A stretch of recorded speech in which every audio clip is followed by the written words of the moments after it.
Hey guys, Alex from 7th Hour Films back again with Yu-Gi-Oh! Last time around we looked at the Death Tea arc of Yu-Gi-Oh! Where Kaiba came back to take his revenge, along with the introduction of Mokuba Kaiba, and how they were both taking their vengeance on Yugi with their dastardly games, but ultimately ended up failing. This time around, we're taking a look at chapters 41 through 59, the final arc of the original Yu-Gi-Oh! Manga, the Monster World arc. This is, like I said, the last arc before Yu-Gi-Oh! Actually switched to the Yu-Gi-Oh! Duelist manga. And this, 41 to 59, actually about 10 chapters, I think, are the Millennium World arc. And then, the Monster World, the Monster World arc, and then the first 10, I believe, are just other stuff. So,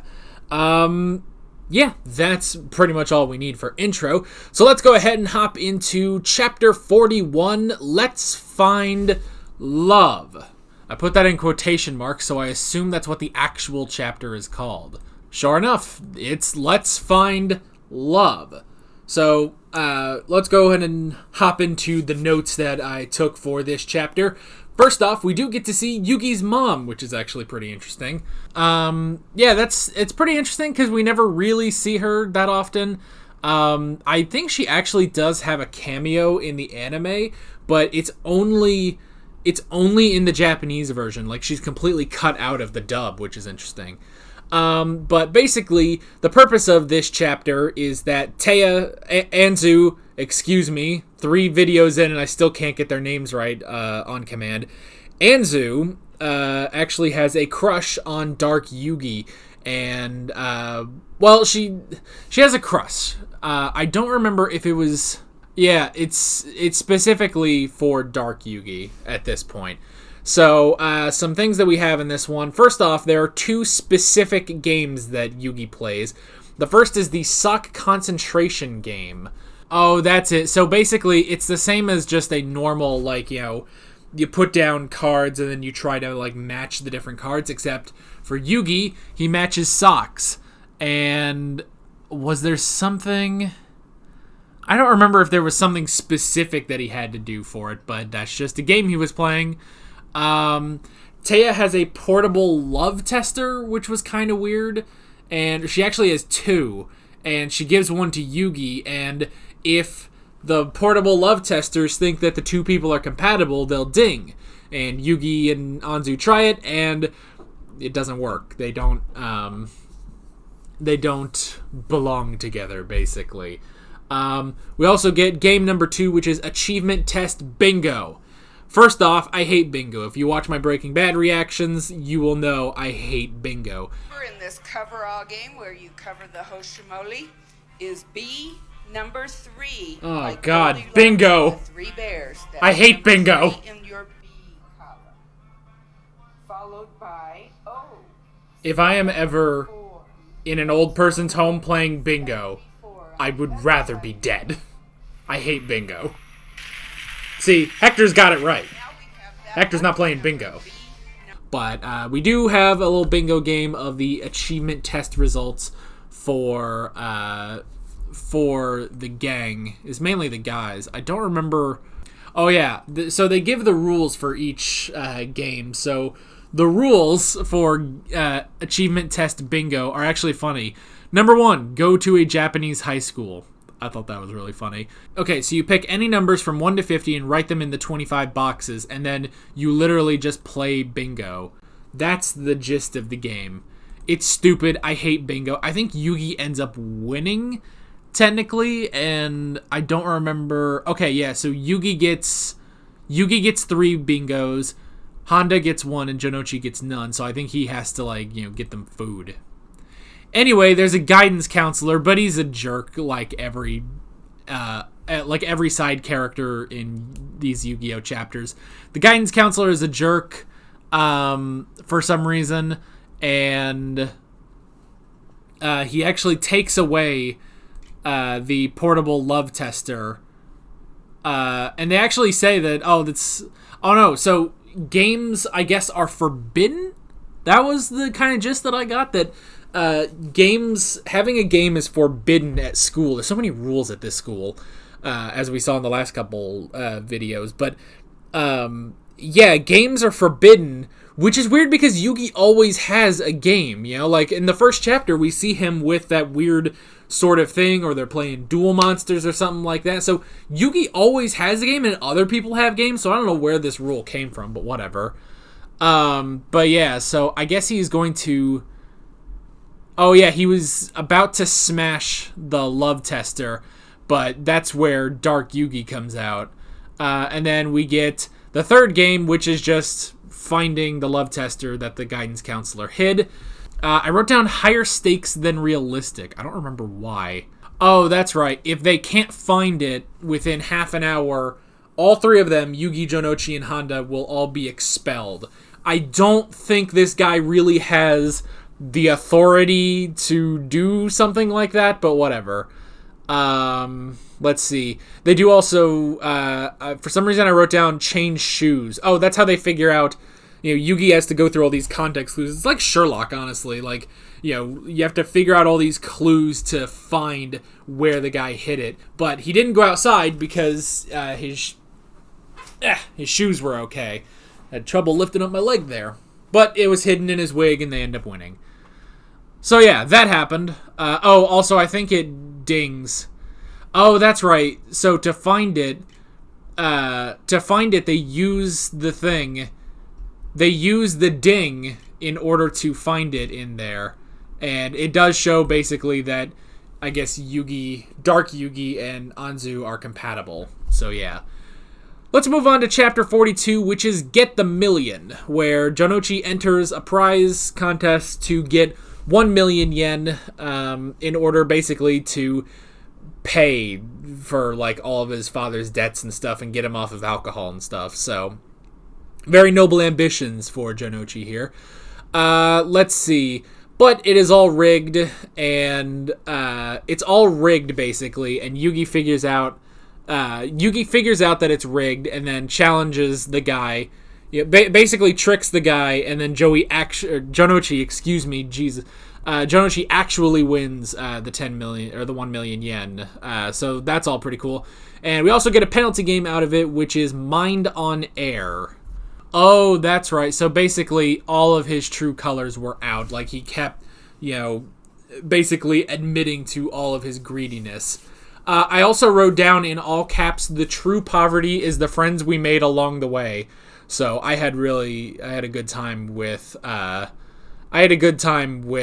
my notes here. But Jonouchi actually doesn't get the 1 million yen because the company goes bankrupt because the guy is suffering the penalty game. So, oops. Chapter 43 is Monster Fight Part 1. So this was kind of interesting. So we have this game called Monster Fighter where you get these like controller gun things, and then you link up two of them and put your monster figures on, and then it's like basically a Rock'em Sock'em Robots kind of thing. It was actually a very interesting game, and basically what it is that there's this guy known as the Spider, and when he plays, he puts up an ante-rule so that if you ante up your figure, and if he wins, which he generally does, then the winner gets the Monster Fighter. And he does challenge Yugi, and I believe he cheats, so... but then we get a rematch with a Shadow game specifically. And I wrote down, if you die in the game, you die for real. I believe that's because the Shadow game involved in it is that when one of their figures gets punched, the user takes the physical damage.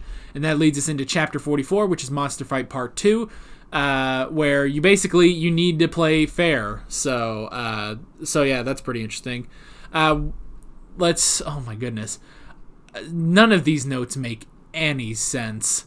So basically, the guy does cheat again, but I obviously he was going to cheat again, but I don't remember what the next thing was, Oh, so that's why I wrote down Toy Story, is that the guy is going to cheat again, and he's going to kick Yugi while they're fighting. But then all the other like monsters like grab hold of his legs so that he can't do anything. And they reveal the true monster, the monster called Your Soul. And then Yugi wins with a space cannon. So yeah, pretty interesting. Again, a very interesting concept for a game. I really like that. So, very interesting all around. Chapter 45 is 13 O'Clock Terror. So, it's summer vacation, suddenly, and Yugi and Anzu are on a date that I wrote specifically like that. Let's see. I wrote down that is some wet detail. Oh, that's right. So, in this chapter, Anzu and Yugi like go to an amusement park, and they like go swimming, and there's this, you know, super detailed shot of Anzu in a bikini. I don't know why I'm really screwing up the names today. I'm sorry about that. But yeah, so there's that, and also, you know, so Yugi gets all like, you know, flustered and blushing about it, and Anzu looks over and she sees Dark Yugi, and it's like, wait a minute, did Yugi like get so much of a boner that he swapped out? And it's like, oh wait, never mind, she's just seeing that. And then let's see. Oh yeah, and then the main plot is that there's a bomber on the loose, and the bomber basically like has a bomb at the amusement park, and Anzu decides that the best way to bring out Dark Yugi is to put herself into trouble. She's trying way, way too hard to get to Dark Yugi. Like, it's honestly, it's not good. It's not a good thing that she's doing, you know? But yeah, so the whole thing is clock solitaire, basically. Where I believe it's when Yugi collects 4 kings. So basically, cards are laid out, and when you collect the 4 kings, it was something like, you know, they explode, but if you get 4 of a kind on one of them, then that car explodes. So you have to be careful on which one you get.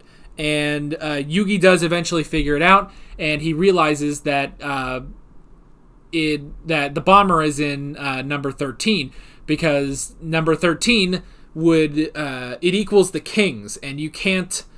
The kings is what stops the game, so he realizes, oh, it's in car number 13.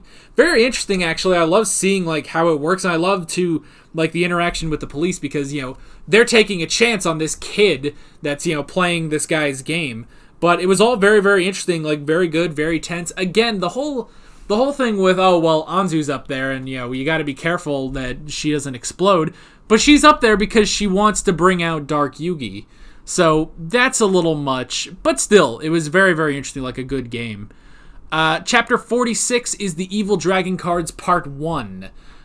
This is where we basically get these dragon cards that apparently they're supposed to be, I believe they're like ancient Chinese dragon cards, and this kid, Imori, brings it to the game store, and Grandpa Moto's like, oh no, these are evil, this seal can never be broken, we need to, you know, make sure that this is never unleashed, because Chinese magic exists, actually, which is interesting. I think this is the first time that we've ever had like magic from something other than Egypt, you know, because Shadi gets his magic from Egypt because of his Millennium Item, so does Yugi, and later in this arc, so does Bakura.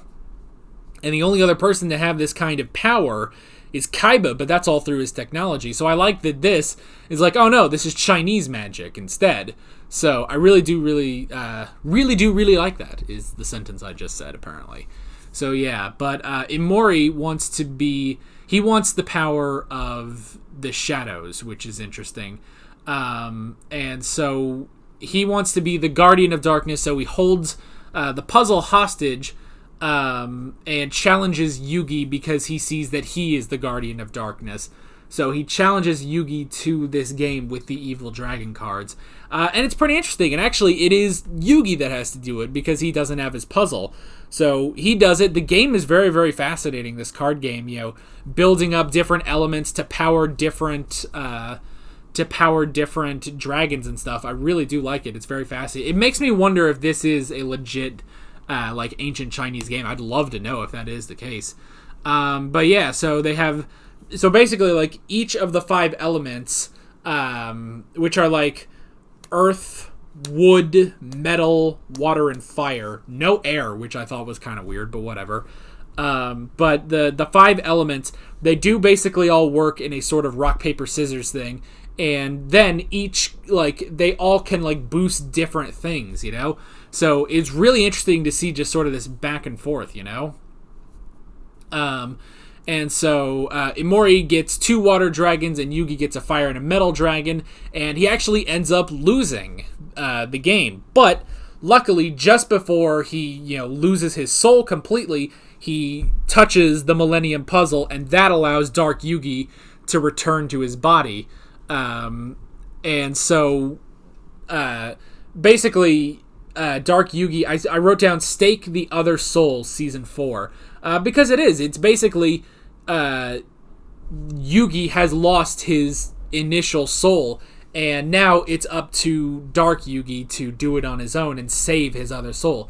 Very reminiscent of Season 4 of the anime, but a whole lot better. But still. So yeah, very interesting. That does lead us into Chapter 47, which is the Evil Dragon Cards Part 2. Now, they do say it's like, oh, well, you can still rescue Yugi's soul because the cards basically have a 3-month digestion, which is interesting. So Imori gets 1 water dragon and 1 wood dragon, which boost each other, and Dark Yugi has 1 earth and 1 metal dragon, which aren't necessarily good.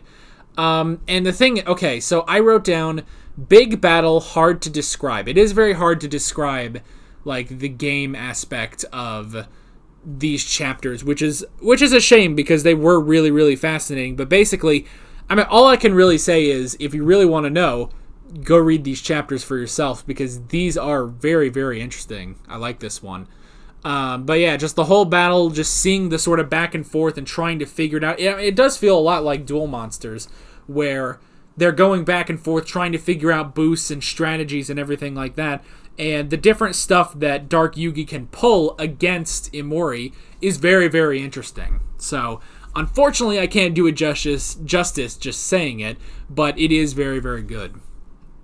And we do get penalty game number 11 once Imori loses, which is Soul Eating, which I actually like. Dark Yugi says, normally I try to be original with the penalty games, but for this one, this is just how it goes down. So Imori loses his soul to the cards instead of regular Yugi. That brings us into Chapter 48, which is Jonouchi Soul Battle Part 1. Now, these were a bit ridiculous. So, yo-yos are a thing. And there's been people that are being attacked by a gang that uses yo-yos, which in fairness, yo-yos were originally weapons, so I can understand that. But then Jonouchi and Yugi are lured into a trap at the warehouse. If you recall, this would be from the first video that we did, where, you know, Jonouchi was dealing with this old gang of his, and it's the same warehouse and it's the same villain, but now they have yo-yos. So yeah, Yugi actually gets hung, which is pretty crazy. He gets hung and, you know, he's being strangled by his own puzzle, basically, by the string on his puzzle. And so they have Jonouchi surrounded and like, oh, well, if you move, you're going to be pelted, you know, so you can't move now. And Jonouchi is like, oh yeah? Who says I can't move? And then I just, basically, as soon as he said, oh yeah, who says that I can't move? I just started hearing this.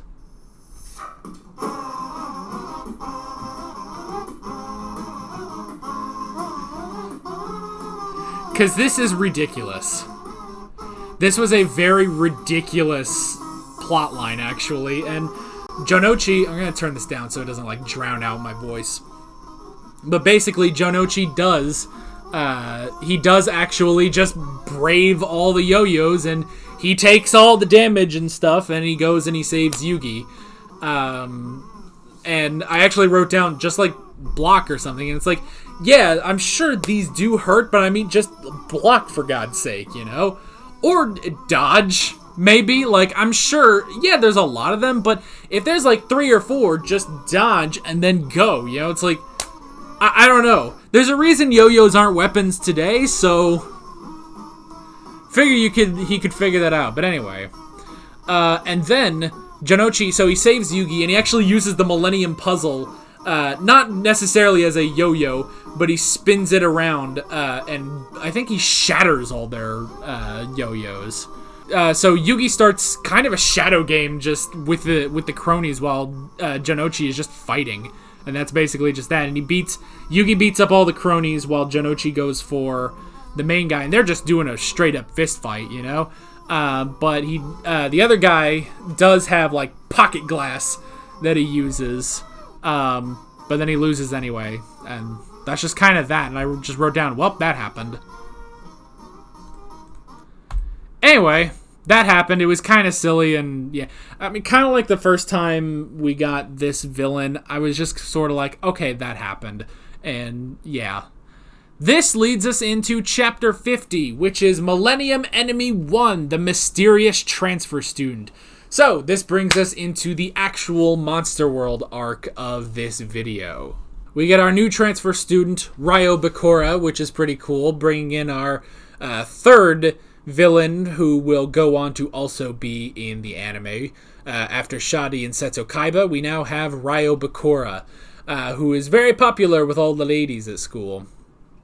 There was also this one gym teacher who like gets onto Bakura like, oh, your hair is too long.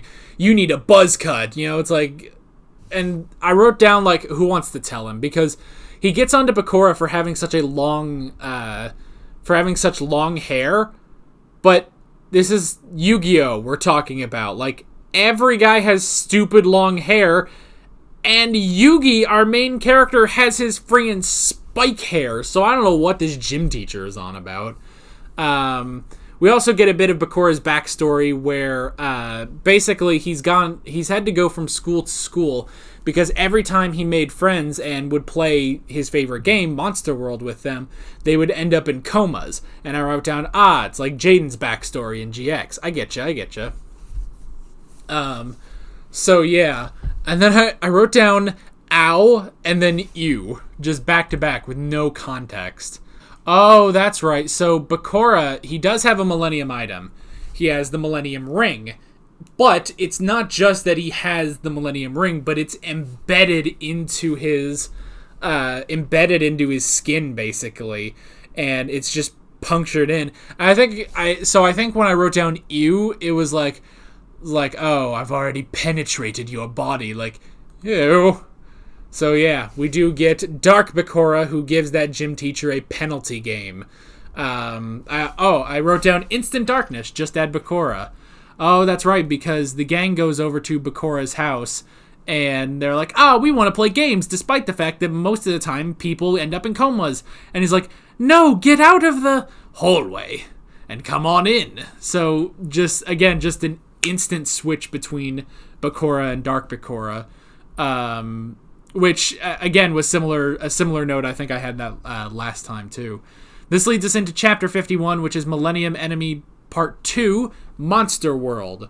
So, basically, the gist of this is that this arc goes through the gang playing the game Monster World with Dark Bakura. And it's actually very, very interesting. I really like it as it's a good follow-up game to Duel Monsters, and it has so many different layers to it that it works because it is just one game from here on out through the rest of this arc, whereas Shadi had his multiple shadow games, and there were multiple levels of Death T. So I really do like this. And then they all create their characters. Jonouchi's character is actually named Joey, by the way. Which is interesting. So Yugi's character is Yugi, Anzu's character is Anzu, Hondo's is Hiroto, but that's just his first name, Hiroto Hondo. Honda, excuse me. And then, but Jonouchi specifically names his Monster World character Joey. So I thought that was very, very funny. And I was actually hoping when I saw that, I was like, oh wait, let me see, but then I read everyone else's character names, and I was hoping that they basically just named their character names after their English dub names. Like, I thought that would have been really funny, but it didn't work out that way. So yeah, we basically have a role-playing game, which was really cool, and I love it. I love this whole thing. They go to a tavern, they learn about the enemy, Dark Lord Zorc. Zorc the Dark One. Excuse me, that's a little bit of my inner Dark Bakura getting out. And then I wrote down, oh, this is getting spooky. And so basically, all of the figures that are in this game are actual, like, people that Bakura has trapped over the years. And they actually do meet up with someone who is... It was actually the gym teacher that was giving Bakura crap about his hair, and he trapped him in a doll there, basically. So, all very interesting. I also wrote down, the whole thing is, because it's a RPG, there's like dice rolls and everything, but I like how Bakura actually has a laptop where he makes calculations and stuff, which I thought that was very interesting. And especially, because this is still got to be the late 90s, But he has this specific laptop, and he inputs all the calculations. And I like, too, because the whole thing about this game is that, this is Dark Bakura who's going through this whole game. But it's honestly just the game, Like, there's nothing... It's like when, Yugi plays Duel Monsters with Kaiba, and it's like, oh, this is a Shadow Duel Monsters game. It's like, well, not much is different. Like, yeah, the monsters are real, but that doesn't actually change anything. It's still a normal duel. And that's the same thing with Monster World. So I like the idea of, Dark Bakura, like, inputting calculations and everything. And he's also, he's narrating the entire game, too, because he's the Dark Master. So I just love all that. Honestly, if you love RPGs, these chapters will speak to you, my friend. I've never really played an RPG like this, but honestly, it makes me want to. Like, this honestly seems fun. So I like that. Chapter 52 is Millennium Enemy 3, The Fumble of Doom. And I actually specifically wrote down, that's a kind of silly title, but they do talk about the fumbles that happen. So let's see. And this basically gives us... the Duelist Kingdom duel between Yugi and Dark Bakura, where in that duel, beforehand, they, like, all of them were like, oh, this is my favorite card. And then Bakura puts all their souls into their favorite cards, basically. Well, he sends them all to the Shadow Realm and is going to take the Millennium Puzzle, but that's when Dark Yugi shows up. They have a duel, and Bakura actually put the 4 souls into their favorite cards. This is exactly that, because Bakura basically puts all of their souls into these tiny figures, basically. So I really do like that. Let's see. We have Yugi's hand power that he has, which allows him to basically tame monsters, I believe. Millennium Enemy 4, role-playing miniatures. Again, I wrote, this is way better than the Duelist Kingdom. Because it makes a bit more sense. I believe Jonouchi rolls a 99, and, it was something, I think they were fighting Zorc, and it was something like that, and they had, I think it was Anzu who basically got hit, and because of that, her soul went into her miniature, and then Jonouchi, when it's not even his turn, tries to attack Zorc, but gets a 99, which is a fumble, and because of that, he's basically put into his as well. So, I also wrote down, again, if you die in the game, you die for real. So, if they die in the game, to their actual bodies die. They also have the gunman is frozen by fear. And I wrote down, I love how dramatic this is for an RPG, because this is very, very dramatic. But again, they're playing a role-playing game. It's like Dungeons and Dragons and stuff, but I love it. I love it so much. I love how dramatic it is, And so basically, everyone else's soul gets put into a miniature, and then Yugi is like, look, Bakura, place my soul in a miniature. And Bakura is confused because he's thinking, okay, if I do that, though, no one will be left to roll the dice. I will have won. So he's like, okay, I will do that, you know? And so he puts Yugi in there, into his miniature, but Bakura doesn't realize that this allows Dark Yugi to take over the body, and so now he's completely in charge of the 4 of them down there. So that was pretty interesting. Again, like the Duelist Kingdom duel. And we get the two Yugis actually meeting face to face, which is pretty cool. I wrote down, so this basically brings us into Millennium Enemy 5, stop the run of criticals. So they have to stop Bakura's run of criticals because he keeps getting super critical hits. And basically, in order to alleviate this, Yugi also starts getting double criticals, and they realize that the trick is, it's basically a trick to rolling the dice where you spin one of them rapidly so that when one of them lands and it's not very good, the dice hits it and then you can get it. Which is very interesting. It shouldn't guarantee super criticals, but it does apparently, so it's very interesting, and it is cheating. Like, there's no doubt about it, it is cheating. And they also do another thing where it's like, oh, well, you know, while this is going, you can bump the table with your knee and then get the outcome you want, basically. So it's just interesting to see, you know, this whole thing is about a shadow game, you know, and this magic at play and all, you know, lives on the line. But it comes down to, you know, kneeing the table, you know, kneeing the table and hitting the dice in a certain way. Like, it's very, very interesting.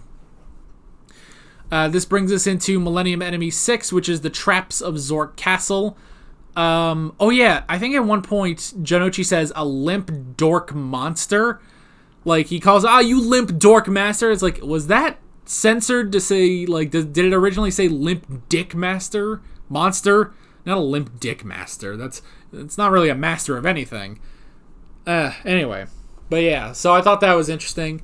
We get a death trap that's not exactly instant. It does, you know, it basically, because Bakura is like, oh, well, if I killed you instantly, where's the fun of that? I'm still trying to, you know, have a fun game, you know, and enjoy your deaths. But basically, so there's this, like, column, and then Dark Yugi needs to figure out the number that the column will say, basically. And he needs to figure out, he needs to roll doubles of either 0, 3, 6, 8, or 9. And it does work. And it does work. They get behind Zorc and give him a backstrike, basically. It feels like we're going through these very, very quickly, but I mean, it's sometimes hard to describe, you know, to go into like super full details when some of these, like, it's one situation over like 3 or 4 pages, which is a decent chunk of a chapter, you know. So I like that. I like that, but yeah, it does make it to where it's like, okay, I can just sort of power through this. Millennium Enemy 7 is Owl Fight 2. Where we get angry dice for multi-crits.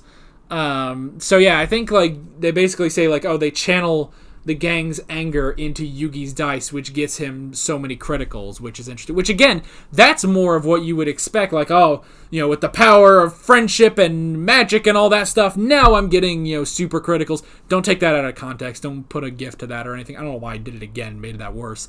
Anyway. But no, like before, it's just like, oh no, just knee the table or something. Like, oh, okay. So basically, Zorc is about to kill all of them, and he does hit, and it seems like, oh, well, they should all be dead. But Bakura doesn't realize that his left hand is actually typing against his will, and made sure that the team all had 1 hit point left.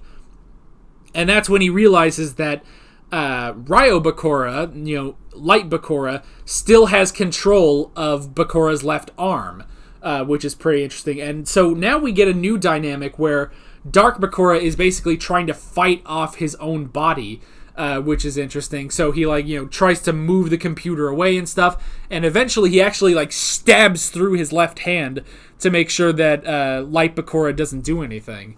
So that was very, very interesting. And yeah, that's the whole point of Owl Fight 2, is that Light Bakura is trying to help. Millennium Enemy 8 is fight! Fight! Anzu cannot raise the dead because she is too low level. Mabel would approve of that. I don't know why for stab his left.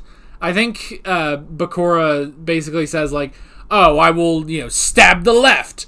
And so I just wrote down own the libs. Like that stupid thing people say. Oh yeah, and then I wrote down I gotta hand it to Zorc.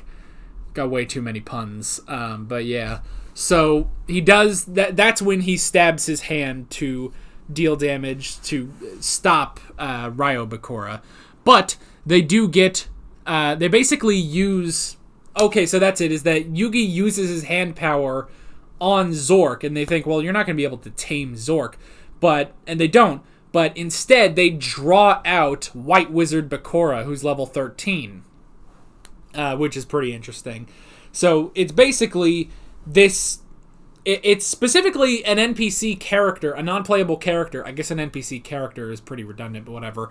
But they get this NPC who was created by Light Bakura, and he basically is him, but not-ish, kinda. Which leads us into Millennium Enemy 9, the White Wizard Bakura. And I wrote down Last Rezorc.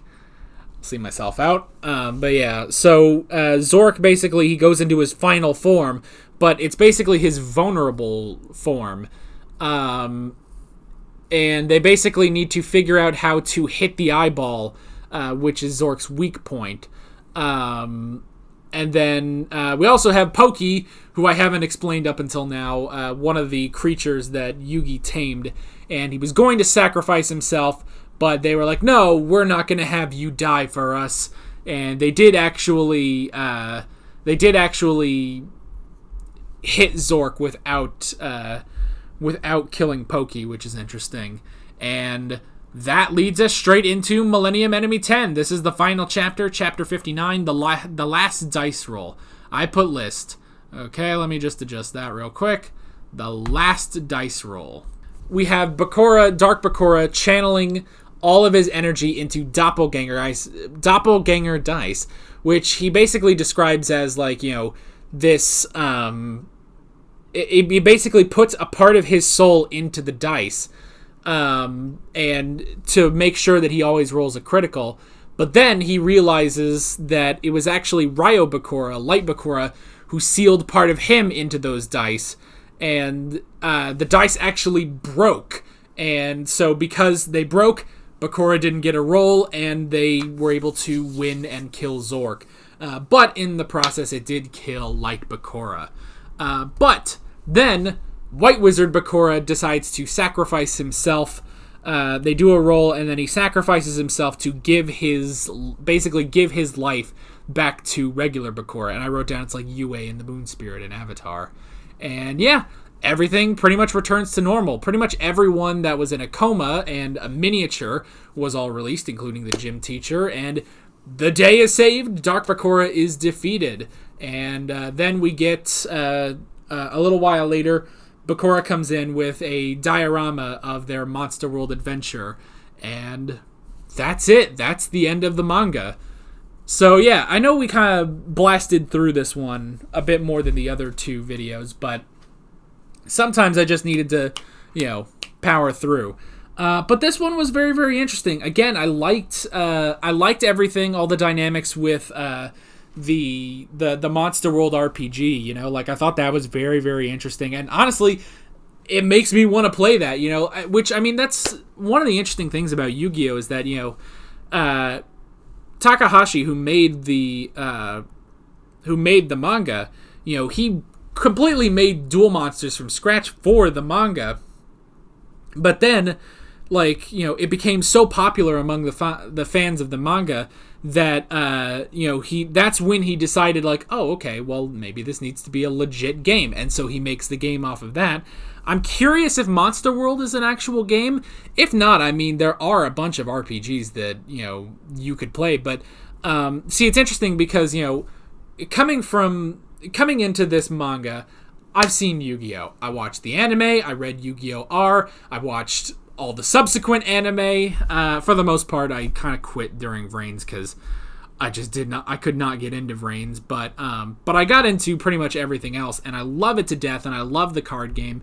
So coming into this, it's interesting to see sort of the origins, and you get stuff like the duel with Kaiba, and it's like, okay, this is how it's more expanded upon. But now my experience with Monster World is kind of what the original reaction to Duel Monsters was, where I'm like, man, that Monster World was really, really cool. Like, I kind of want to play something like this. Like, that sounds like a really fun game, So yeah, like, that's sort of my reaction to Monster World is similar to the initial reaction to Duel Monsters. But yeah, overall thoughts on these chapters. These were very, very interesting. A very interesting set of 19 chapters for us to end on. Definitely. And again, some of the more interesting stuff, I mean, the stuff with like, Anzu wants to find love and stuff like that was alright.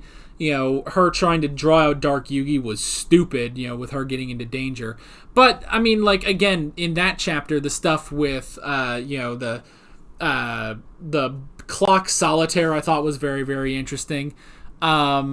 And then stuff like, again, the Monster Fighter game I thought was really interesting, with the figures and the Rock'em Sock'em robots. Like, that was interesting, even if those chapters were pretty standard. Like, okay, here's just this other shitty guy who, cheats and stuff and then ends up losing, So, yeah.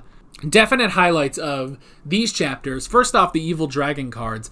And again, this is a lot on the game itself. Like, these dragon cards, like, I want to actually get these dragon cards, and like actually try to learn and play this game. Like, it was so interesting. And again, just the sort of the plot around the Evil Dragon cards is still pretty basic. Like, okay, here's this guy, he's just sort of our villain, and then Yugi fights him. But the game itself and like how it's described and all the mechanics and stuff I thought were really interesting. And then, the same goes for Monster World, even though Bakura is really, really interesting, and I like the dynamic, like between him and all of them, which it almost feels like it's more of a dynamic with him and the gang, because Shadi and Kaiba were more for Yugi. Like, yeah, the rest of the gang helped out with like Death Tea and stuff like that, but at the end of the day, it was Yugi versus Kaiba in Duel Monsters. Whereas this one was a lot more of, no, this is the gang going against Bakura. So I actually really like that dynamic. And then the interesting dynamic of Bakura having to deal with, his other self interfering. Like, I thought that was really, really interesting. Because it's like, okay, normally you would think like, okay, well, how are we going to beat Bakura at Monster World? You just think, oh, well, Dark Yugi is going to, beat him at his own game, basically. But I like that a lot of it comes in with, the different ways, like, they're practically cheating, basically, with the different dice rolls and stuff like that, and, bumping the table, and then, like, even, like, they should have all been killed by that one attack by Zorc, but, Light Bakura, came in and like changed things to keep them alive in the game.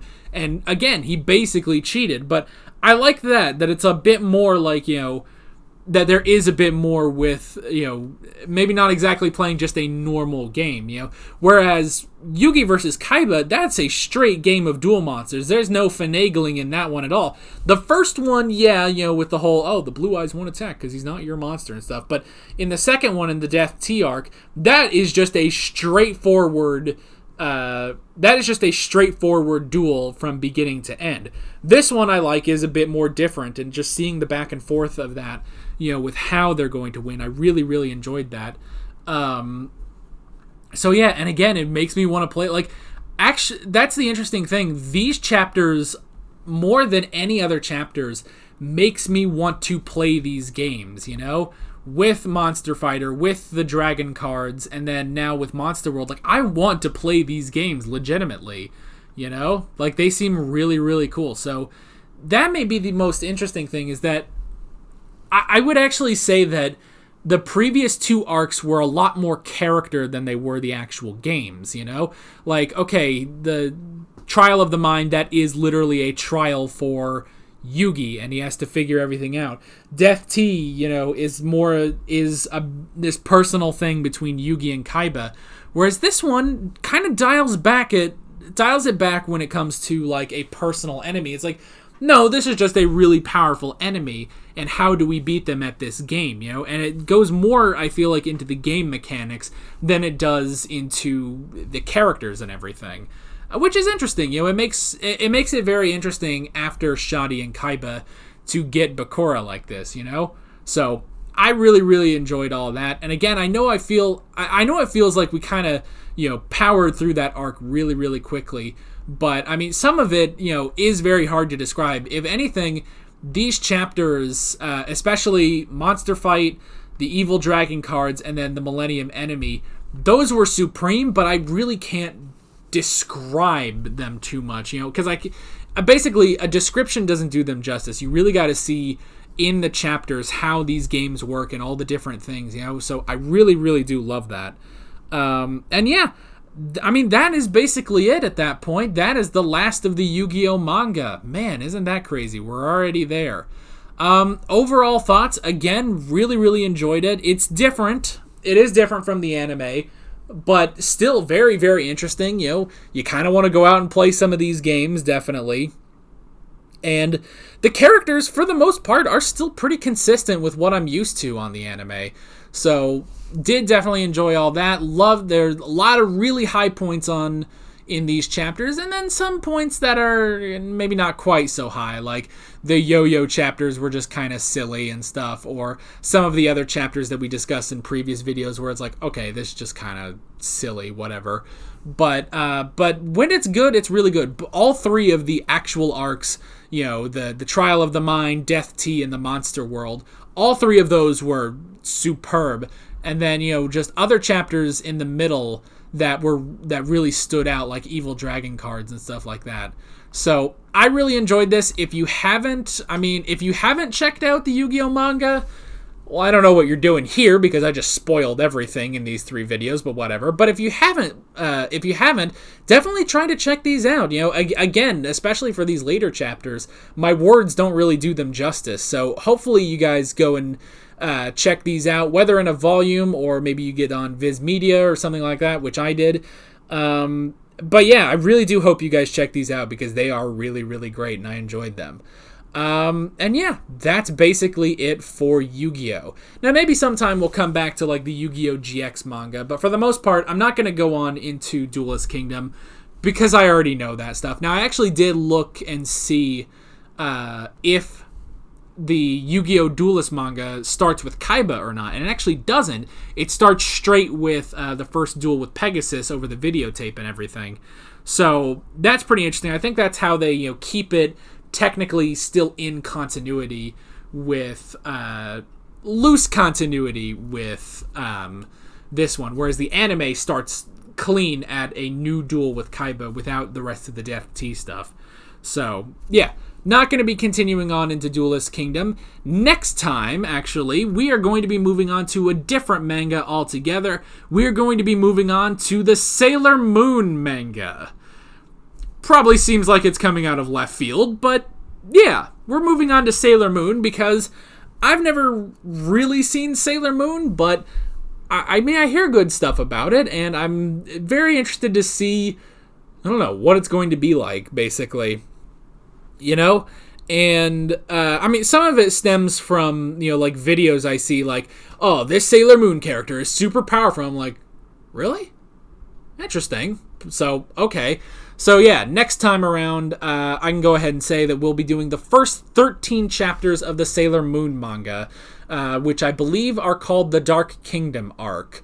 So, yeah, we'll be going through those, which is less amount of chapters than we've been doing on these Yu-Gi-Oh! Reviews. And hopefully the reviews will be a bit shorter, because I know these are very, very long. I'm thinking that because of how the Yu-Gi-Oh! Manga was structured, you know, making it more episodic than serialized, I imagine that will start to change in other mangas, so we'll have maybe shorter videos. But we'll definitely have 7 less chapters next time. So yeah, the first 13 chapters are what we're going to be doing next time if you want to follow along with Sailor Moon. But yeah, that is pretty much it. Again, love the Yu-Gi-Oh manga, and I hope you guys go check it out as well. So that is pretty much it. With all that being said, I'm Alex from 7th Hour Films, and I will see you guys next time. Take care.